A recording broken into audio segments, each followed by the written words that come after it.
I want to introduce you to somebody that I am so envious and I consider a good friend and a mentor, and probably the best known person in this particular industry, what I call convention meetings and incentives, the CMI market.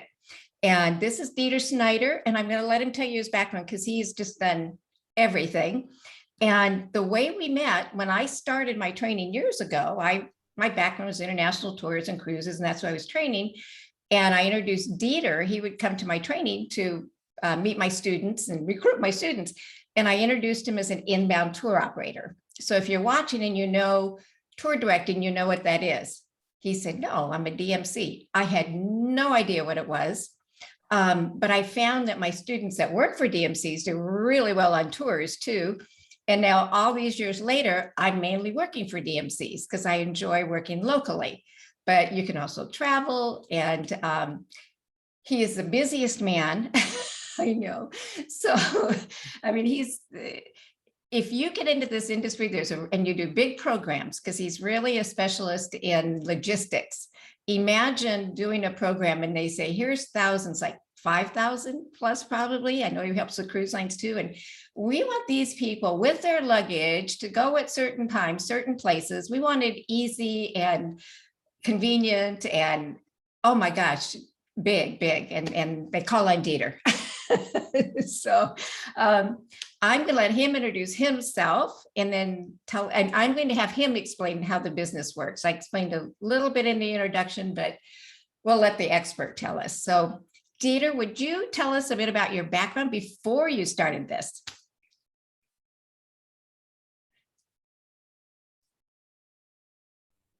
Well, hi, Cherie. Nice to see you again. And yes, we're looking back at quite a few years that we know each other. And I do remember this class extremely well. Actually, as people can probably tell by my accent, I'm not a native to the US. I was born and raised in Germany, came over here about 30 years ago, and actually did start for an inbound agency. Hence, you got this. For me, it was a company that was mostly handling German-speaking tourists coming to the US, and we put bus tours together for them. And then about 3 years later, I was kind of tired of the commute from Orange County to LAX every day, 35 miles on the busiest freeways, and was looking for other opportunities, preferably in Orange County. And someone said, well, you know, there's a DMC that's looking for someone. And I said, I have never heard of a DMC. What is that? Oh, it's a destination management company. Well, that doesn't tell me much more. So, but I did go in the interview, and that was before you could Google everything. And I was just very open-minded. And fortunately, I got the job. That was about 26 years ago, and started off as operations manager for one of the local DMCs that's now nationwide, and kind of rather quickly learned that this was what I was looking for all my life, because my background was in a travel agency, tour operator, airline, and I spent a lot of time on the phone selling something, but I never saw the finished product offered through the DMC, especially if you're working in operations, because at some point the salesperson turns it over and the operations person puts on the final touches. And in general, our clients on the DMC side are corporations that conduct meetings in our destination, hence the destination. And aside from the hotel and the meeting portion, which they usually handle with the hotel directly, the client, the meeting planner, they use DMCs, destination management companies. I always say for the fun part of the program. It may be activities like going out on the water, sailing, fishing, doing a cruise. And it could be, it usually starts with arrivals and departures that have to be arranged. And then it's the job of the operations manager to gather all the information from the meeting planner that the end client, the corporation, usually hires a meeting planner. And then the meeting planner hires the DMC because they're the local experts. They know which excursions people, and they know which transportation companies are reliable. And then comes the fun part that each of these activities obviously needs a staff person. And the staff people are usually called either field staff, tour guides, which may be a little misleading because a lot of the activities, as Cherie knows very well, don't require that much narration. You don't have to say, to the right you see, to the left you see, when you just do a dinner transfer. But I did this basically for 9 years full-time. And then my last employer let me go early for good behavior. And I decided I will continue this on my own, on a freelance basis. I did incorporate my business, my services. I have my own insurance. And now the challenge was to find clients myself, meeting planning companies. Fortunately, since I had done it for 9 years, I was able to connect with the local DMCs, and I was able to do field staff work in the beginning, and then eventually I slipped into the role where they entrusted me with an entire program that I could operate like I had done 9 years for someone else. And then you also work as a trip director. I also work as a Kind of trip explain, director. yeah, the DMC is local. Like I still travel some, but I love being home. So I work more locally. But if you like to travel, there's another aspect of it, which is a trip director. So I'll let you explain that. Yep. There's a trip director, sometimes also called travel director or TD short.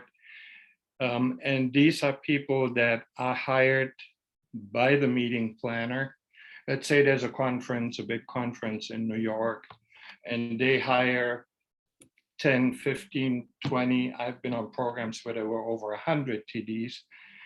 And everybody has their field of expertise. Someone handles the food and beverage, someone handles the transportation aspect, which is usually my department because I'm German, I like logistics and numbers and make it all fit and schedules and things like that.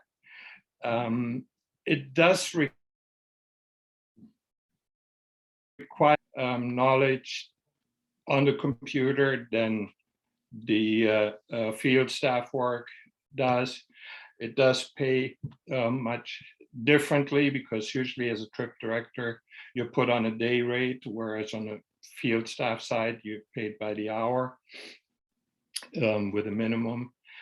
But that definitely gives you the opportunity to travel mostly within the US. I was fortunate enough that I have done programs really all over the world in the 26 years that I'm doing this. And I have to say, like Cherie was saying, she likes to sleep in her own bed. The same goes for me. And I'm a married man, so I really do like my wife and I want to stay married. So I like to have local work, but I do really enjoy the mix of responsibilities, the variety between field staff work, DMC work, and TD work. And when you're working for, in this part of the industry, we're working with the top salespeople, if it's an incentive where they've won the trip and we wine and dine them, or if it's the managers or the board of directors. I mean, they're normally staying at very nice 4 or 5 star resorts, and we wine and dine and they get the best. Yeah. And something, if you are traveling with them, you're staying there and participating like that. If we're local, I tell people I go to the finest restaurants in Orange County, but yeah, they're inside eating and I'm eating a granola bar out of my pocket. So and that's the same on the TD side. my friends always say like, oh man, you have been all over the world. You usually see the way from the airport to the hotel, and you're locked up in a meeting room, which becomes what's referred to as the war room or the office. And then you see the way back from the hotel to the airport when you leave, and not much in between, aside from, if like what you mentioned, Cherie, the incentive trips. They are more focused on fun activities, and there you have the opportunity to go out with a group that horseback riding, do some other fun stuff. Yeah, because what the incentive is, yeah, what the incentive is, it's like a company will say, oh, everybody that brings in $1 million in new business gets a free trip to Hawaii, all expenses paid, this nice resort. They have them bring their wives with them, because then their wives will say, I'm going to go again next year, so you work harder. And that's the incentive. Yeah, it's not low on meetings, but high on activities and fun. Right. So what do you love about it? What I like about it, and what I really liked from day one, and I remember the company I was working for, on day one, I came in dressed in suit and tie, and I was sent to go out on a sailing activity. And I was like the most overdressed on the sailing boat. And I don't like boats all that much. But the variety, I can honestly say in 26 years that I have been enjoying this line of work. I never, ever considered leaving it. I like it more and more every day. And it's due to the variety. Even if you're at the airport for the 100th time, you work with different colleagues, you welcome different people, you may work in a different city, you work with different colleagues on the supplier side, like your transportation company. So, and the fun part for me is that the average program is probably somewhere between 5 and 7 days, and then it's over. So even if you have a very demanding, very challenging client, you kill him with kindness for 5 through 7 days, and then you move on to the next one. And I have to say, my experience has been that the majority of clients are very, very nice. And I have to say, over the years, I've created friendships with some of them and cherish them very much. But I think the number one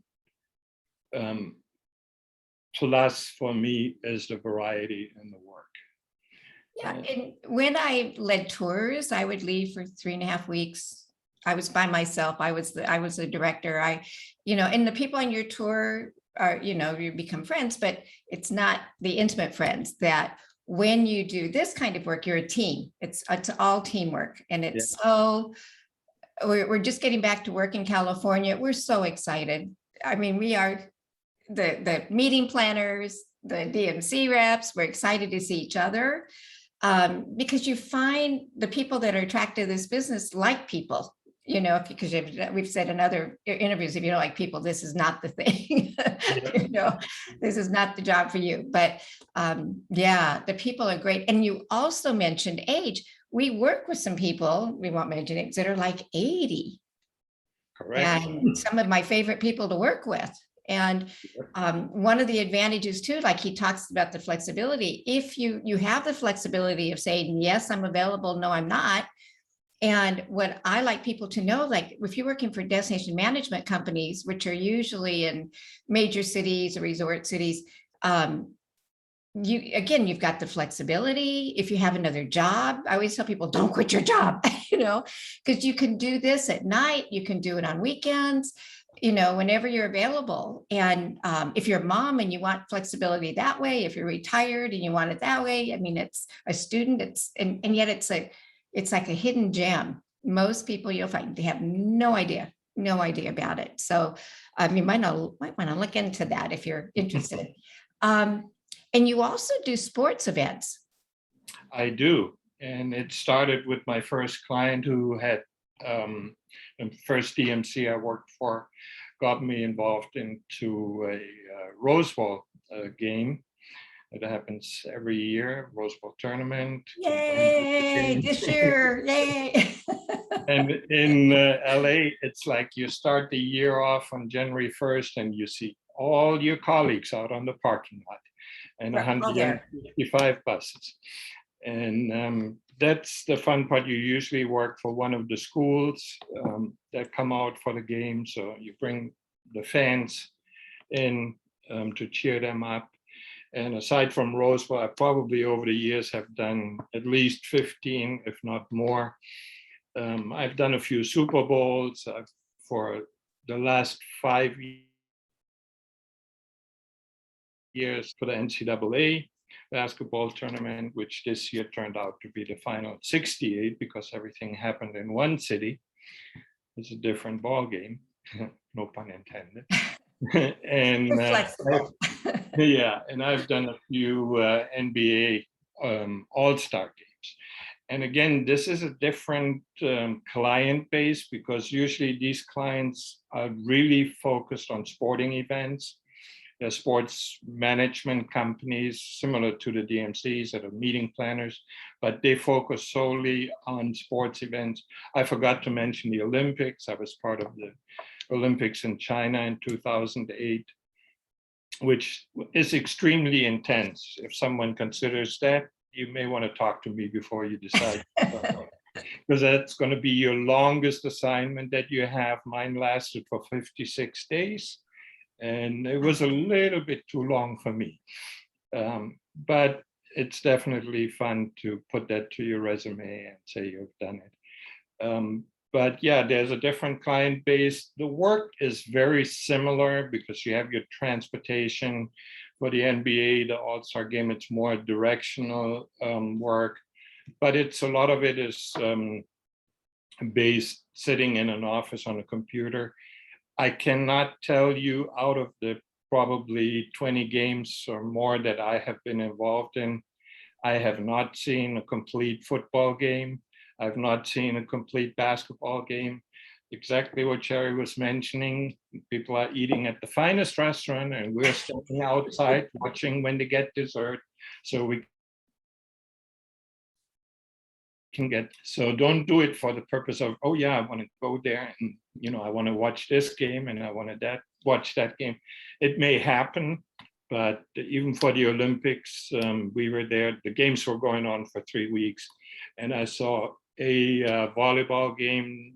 I couldn't even tell you what the teams were, not one of the 8 teams. And, but it just got me out of the office and made me feel like I'm a little part of the games directly. But yeah, again, it's the mix of things that makes it so attractive for me. It takes some time to set it up.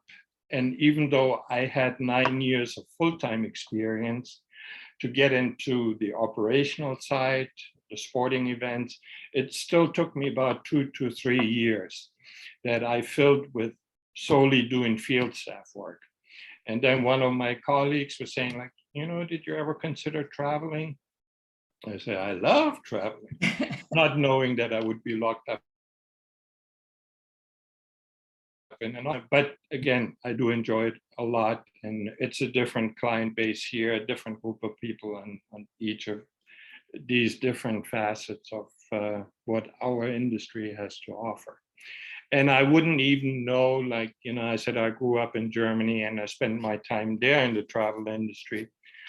I wouldn't even know if this kind of industry is as active in Europe as it is here. I know there's DMCs there because I've done a program in Germany, but I don't think, you know, they're as big with conducting meetings as we're here in the US. Yeah, if somebody's really good with details, that's not my expertise. I'd rather have Dieter take care of all of that and say, here, go meet this plane.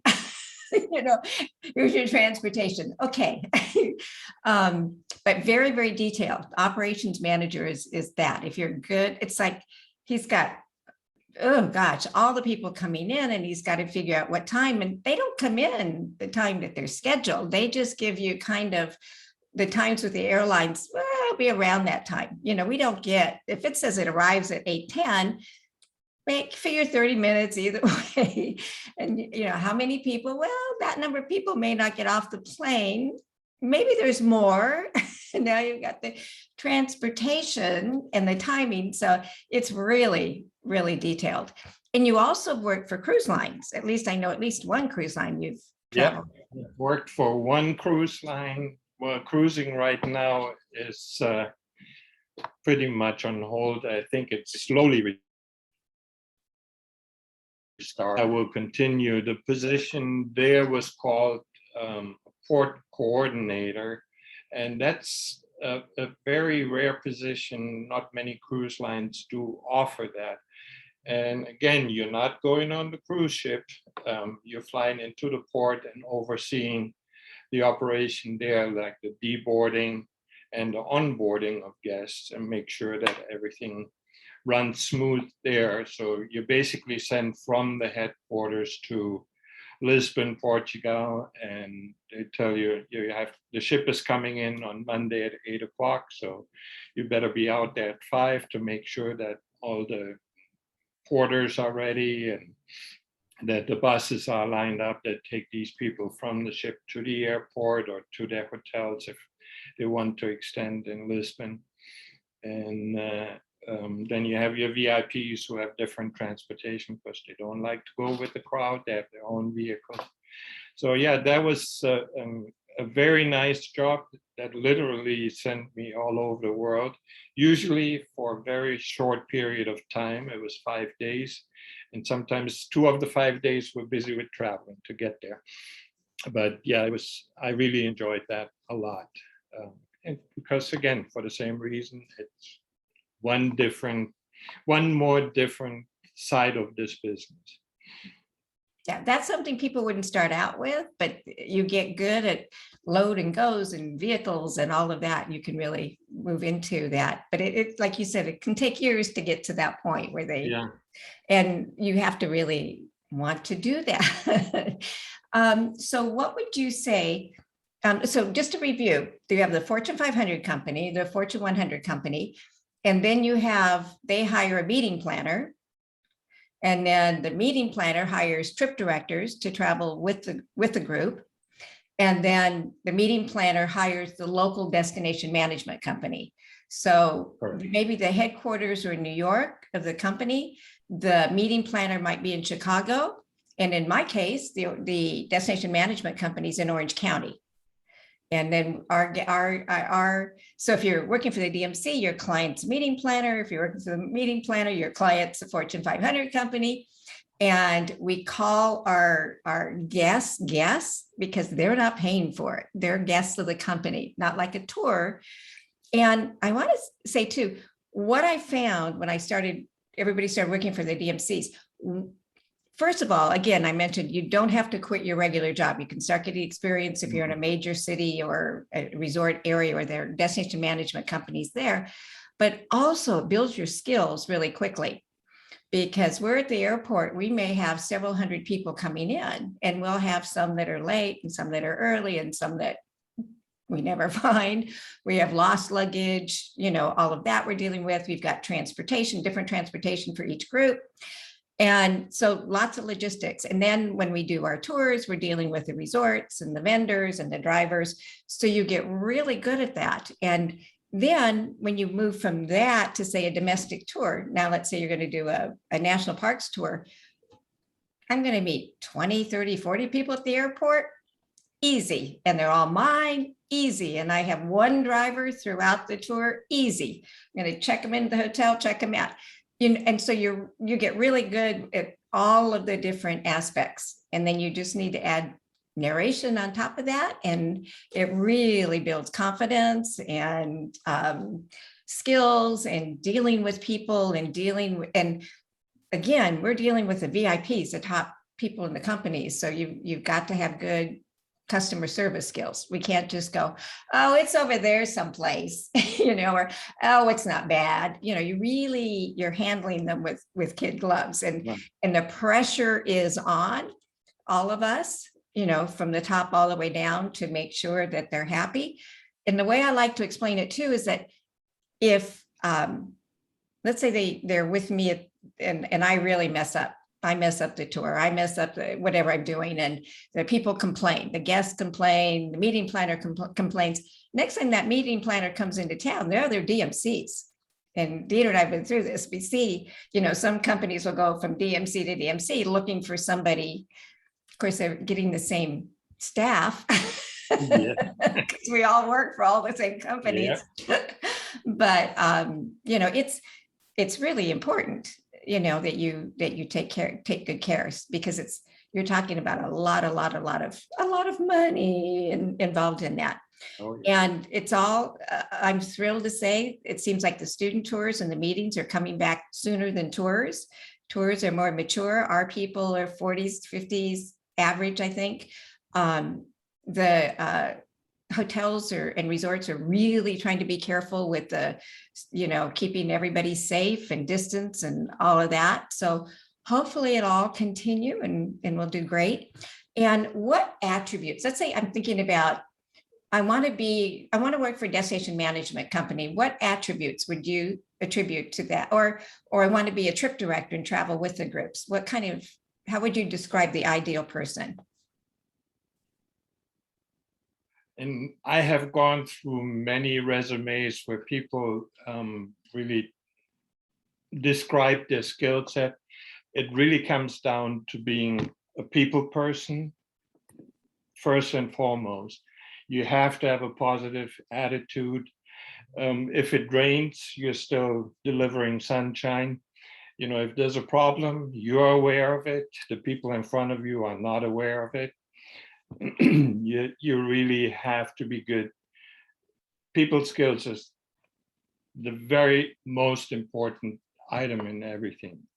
If you can handle the most difficult person with a smile and make him go home and say like, and that Cherie was really something, she, next time I come here, I will request her.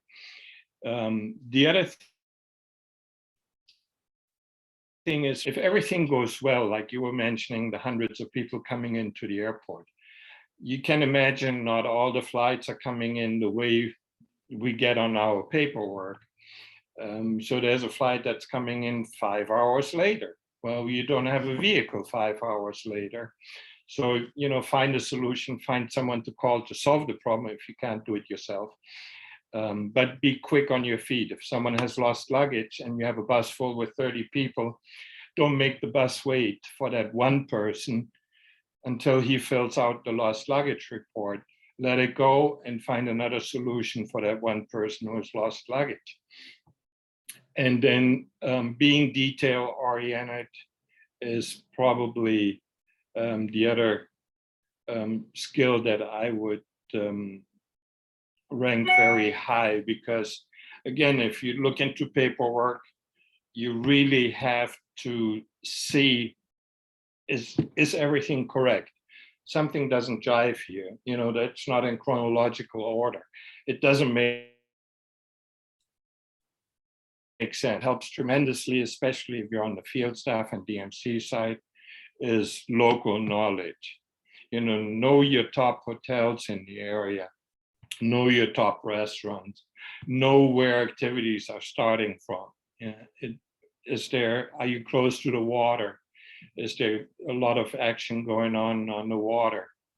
But if you go on the websites that DMCs offer, and if you just Google destination management companies in your city, you will find a number of them, I can guarantee you. And you look into it in more detail, you will see what services they offer. Whether it's, airport transportation, what kind of activities. And when you have a weekend off, just go out and check it out and see, like, where's the harbor and how do people get on the boat, and restaurants and other sightseeing points. Orange County has plenty to offer. And again, the fascinating part is that there's always new things coming up. There's new restaurants. There's now all of a sudden breweries are big. So now groups are going to breweries and doing beer tastings and wine tastings. Even in Orange County, we have wineries. And but you usually take them to the fun part of the program. So going back to your question, I think I answered it. People skills, number one. Don't be shy. It doesn't get you anywhere. You really have to be outgoing, an extrovert. Some people, you will sense it rather quickly. They don't want to be talked to. So don't talk their ear off. Be sensitive to that. They may come off a long flight. They may not have slept well the night before. So just be sensitive to that. Be detail oriented, have local knowledge, and be a problem solver. And if you put that in, I think doors should open for you. Yeah, and just like Dieter said, I tell my students, look up destination management companies in New Orleans, destination management companies in Scottsdale. Arizona is going crazy. They're doing all kinds of programs right now. Destination management companies in Florida, destination management companies in Orlando. You know, look up your city and you'll find it. And the other advantage is that they're local, so they can bring you in and have you shadow a program, you know, and help at the airport. They're not just going to say, oh, go meet these VIPs at the airport, or go, you know, you're going to have people that you work with. And again, you work as a team. And many of those people do other tours and programs too. So it's a great way to network. And the fact that the DMCs and the meeting planners are busiest like February through the end of May, June. They slow down a little bit in the summer because people are on vacation and corporations often don't plan meetings in the summertime. They pick up in the fall. We slow down the holidays, and then we've got the Rose Parade to bring us all back together. We look forward to that. And so it really fits into if you're doing tours and you know, fits into, you have a tour and then you have time in between, you can work for a DMC and you have another tour that you can, you know, you're available for the DMC. So again, it's really flexible and a jam. It's just a jam. People get in and go, I can't believe this. So any other suggestions you would give people? Oh, Dieter, I'm so glad you're here. So like, well, it's so hard to get a hold of this man. I have been trying. You know, we tried for quite a while. Yeah. No, I'm off in San Diego, and now tell them where you're going next. You're Lake Tahoe. Yeah. Yeah. And no, it's really, I think the one point that you just brought up with networking, that's the fun part too, because when I started, it really was the people out in the field that helped me open doors to another job, to another company. I got my first travel director job through someone who was a field staff and worked with me for doing and didn't have a problem recommending me. And, you know, if the travel director or trip director job sounded very interesting to you, I just want to say, be patient, because that will definitely take time. You cannot send a resume to a meeting planning company and get a job out of it. Usually it's mouth to mouth. Someone opens the door for you. And if you work for a DMC as field staff, your counterparts are TDs 9 out of 10 times. They may be at the airport watching what's going on, making sure that everything runs well. So if you establish a relationship there, maybe that will lead to something else in the long run. So, you know, the field staff work is nice work, because basically when it's done, it's done. You may be at the airport for 8 hours, 10 hours, but your phone doesn't ring. As an operations manager, it's 24/7. As a TD, it can be 24/7. You know, and that's the other thing with the of it. But sometimes you have days that are 16, 18-hour days, and you don't know how to keep your eyes open and how to still concentrate and work on the computer. But you have breakfast in the morning, you have meetings throughout the day, and you have evening activities offsite. And before you know it, it's like close to midnight, and they want you back in the office at 5 in the morning. So it may be short nights and long days, but it's usually for a short period of time, and you live on your adrenaline. So And the money's it's pretty very good. exciting. And the money is The pretty good. daily rate is pretty good. Yeah. And so for instance, I'm doing a program now. They said, well, what do you want to do in the program? I said, I'll take anything. So I have the 4:30 a.m. departures. Because nobody else said, I'd love to do that, but it's not bad. But during the night, from the night before, they usually have a party, and then the next morning they're departing, and people want to change their flights. Oh, I don't feel like getting up that early. Can I change? Not my flight. They may change their flights, but they want to change their transportation. So guess who gets the calls in the middle of the night, before 4:30 a.m. to change the transportation, so that when I'm there at 4:30, I know who's going to be on my list. So those are, yeah. Yeah. Meeting planner, Dieter, can you change these people? Yes. With a smile at 3 a.m. Yeah. Yeah. All right. Thank you, Dieter. Any last minute suggestions? Anything you can think of? I think we're forgetting. I think you gave a really good overview of it all. And whoever may have questions of one aspect or another, I'm sure you find a way to distribute my email if they want to pursue that. It may take me a minute to answer, so don't all come at the same time, please. But And tell them what it is. Just tell them what it is, and they can. My email is my first name, Dieter, Dieter, F as in Frank, 57 @gmail.com. Dieter F57. That is really nice of you to offer that. And if you see this and you find yourself working for a DMC or a meeting planner, and you see Dieter, tell him how you first met him. Well, like you, I had people along the way that helped me to be where I am today, and this is payback time. So. Oh, thank you. I didn't expect you to do that, because I know you're busy. So that is really nice of you. So, oh gosh, people watching these interviews are getting, networking, just sitting at home. Yeah. That we, great. Had to go out there. So thank you, Dieter, and come to Orange County. Do you have a program planned in Orange County coming up? I have something in Los Angeles, again, for a football game, LSU versus UCLA in early September. That's as close as I get. Well, I hope it changes. It's a small world. We run into each other again. And if not the Rose Bowl, Okay. I'll see you at the Rose Bowl, if not before. Yeah, so. That will be coming up too. All righty. Thank you, Cherie, Dieter. all the